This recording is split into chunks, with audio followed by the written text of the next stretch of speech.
Hey guys, thanks for coming to this new AMA for Mavia. I'm Ivan Fuzzy, director at Skrice Studios.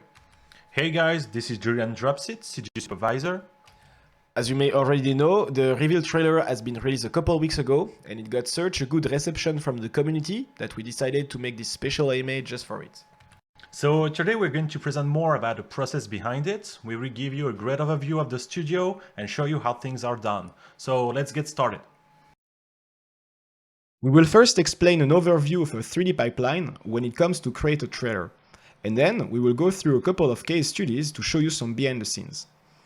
We will end up with a sneak peek of the next trailer, and at the end, some question and answers. So let's get started! You may have already seen this image that sums up a cinematic or movie pipeline. It goes from pre-production, production, post-production. Every department at Skrice plays an important role. Let's see that in a little more detail. First case study, from the pitch to the layout. Basically, everything comes from ideas. You may get them waking up in the morning, on the bus, in front of a blank sheet of paper, whatever. Those ideas should always be written down because they can become stories. And by the way, this is a step when you should never censor yourself. Just let go your imagination, coming up with the craziest ideas you've ever had, and don't think about the feasibility of it. If you think in terms of feasibility, you'll end up having negative thoughts like, oh, maybe it's too complicated, or I can do it myself. In our case, we had a few scripts ready. One stood up, and after a couple of revisions, we were ready to set it to production. Once the story has been written and well set up, it's time for the storyboard. This is a really important step. Until now, all we got was words, but now it's time to speak in terms of images composition. It's important to compose your image so that it tells something within the story and drives the spectator's eyes. So we came from words with the script to image composition with the storyboard, and now we're setting up the timing with the 2D animatic. By the way, the animatic is simply an animated version of the storyboard. Those last two stages are like the work of a director, so it's pretty exciting if you're into movies. The layout in the center is the 3D version of the 2D animatic, and it is step 1 of all the 3D departments. It is sometimes called 3D animatic. Everything made here is going to be used in all the 3D departments. Character animation, set dressing of the environment, effects, etc. etc. Let me show you how it looks in Maya. Here we are in Maya. Everything is in a blocking stage, as we don't need to add the final version of every asset to start the layout process. All the characters are animated with a body and facial rig, and so is the camera. So now you literally see the first version of your trailer. Now let's talk about a gorilla. The gorilla is one of the most iconic MIDI characters in Mavia.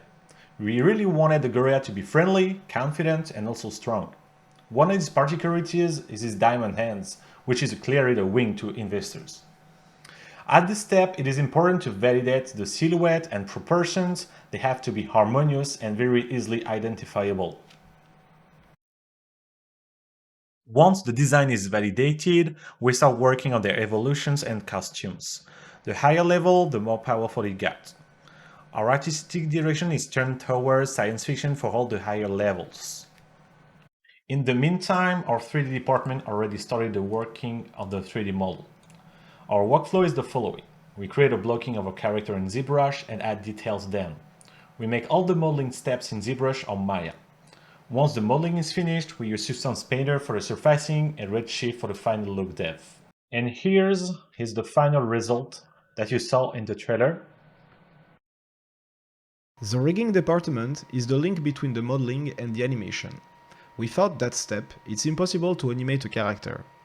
The goal here is to create the bone structure of the character and controllers in order to move it into space. We create more than 570 bones and 256 controllers for the body setup and the facial one. Once it's done, the rig is sent to the animator, who will create the performance of the character based on the storyboard and the direction. His role is to make the character look alive and believable. Small details are important. The idea for the beginning of the shot was to suggest we are inside of a nebula, which reveal being the energy field inside the ruby itself. The FX artist created the nebula in 3D space in Houdini using dynamics, volumes and noises. There is about 26 million particles for just the nebula effect. We also made a smoke simulation using the ruby itself as collision to keep the smoke inside of it.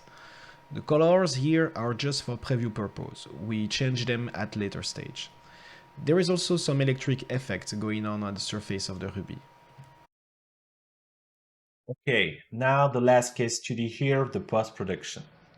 What we call the beauty is the raw 3D render we got from the render engine, and the color grading is the last step of the post-production process. The goal here is to color correct the renders, add some post-production effects to make the image even more beautiful. Okay, now let's talk about the art team at Skrice Studio.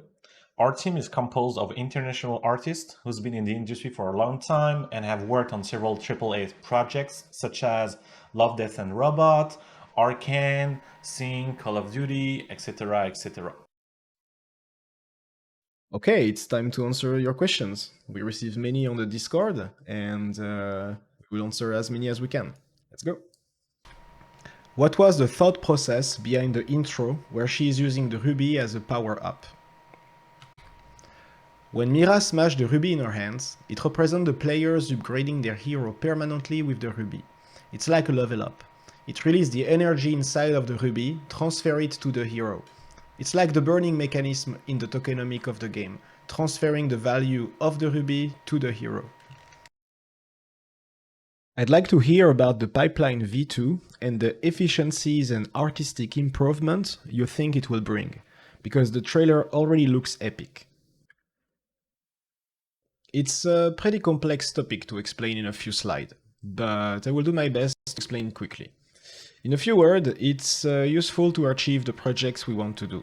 Remember, at Skrice, we create our own stories, concepts, game assets, trailers, and marketing. So the efficiency of our pipeline is very important to us. The first key pillar of our pipeline is called USD, Universal Scene Description.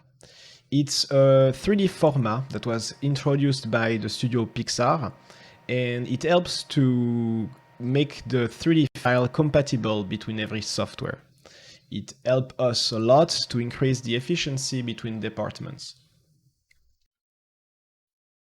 USD may be a complicated topic that is often difficult to grasp even for the regular 3D artists, so bear with me, it's normal if you feel lost here, I will simplify it for you. Fundamentally, USD helps us to have all the assets compatible between every software, but also to combine the asset with a material library containing multiple materials for each render engines for the same mesh. Also having a sense of versioning, variants for levels and themes, the costumes we have for the characters. And also when we create a shot, we can more easily combine the FX, the lighting, the animation, and the latest version of each of the assets and the cache we create during the trailer development. Mavia's production includes a lot of files. We have a lot of skins and level for every characters and buildings, so we really have to be efficient in the way we manage all the files and sync them through every department that work remotely around the world.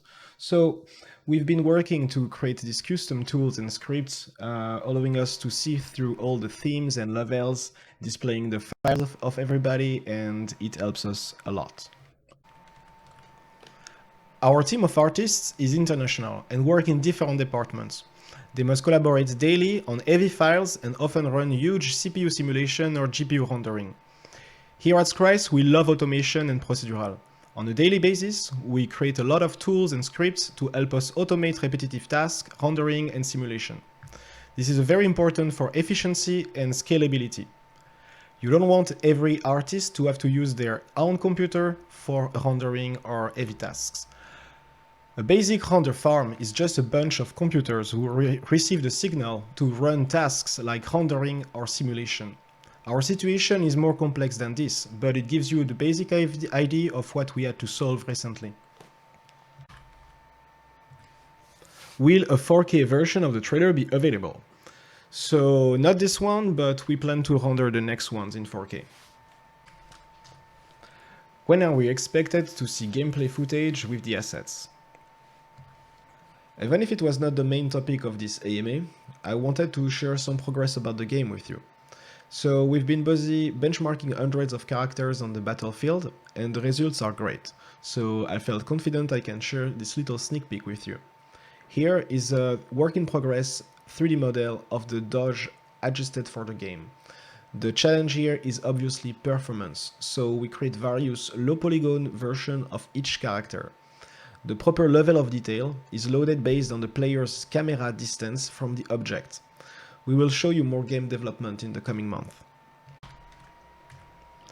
Now that the trailer is out and the assets are created in a reusable fashion, will we see more trailers in the near future?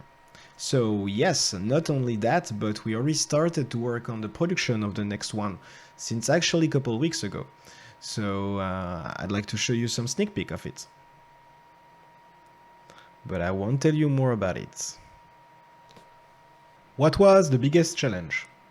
Definitely working on a 36 long sequence shot with many characters, animation and FX all happening at once in the same shot, which had to be synchronized. What is the team's favorite part of the trailer and why? I like the most the end of the sequence shot, where the characters comes in the frame celebrating the victory. The music is pretty epic at that moment. I really like the sequence shot because first off, that was quite a challenge to do it. And also it's like a freaking show. There are a lot of actions going everywhere at once, it's pretty fun to watch. If you want to see more, make sure to join our Discord. We release new sneak peek every Sunday. Also, every Wednesday, you're invited to vote for your favorite skins. We create a lot of armors and weapons in different themes. Thank you for joining us today. We hope you enjoyed the presentation. We are going for a live chat in about 5 minutes on our Discord channel to answer any question you may have. Thanks again guys and see you next time.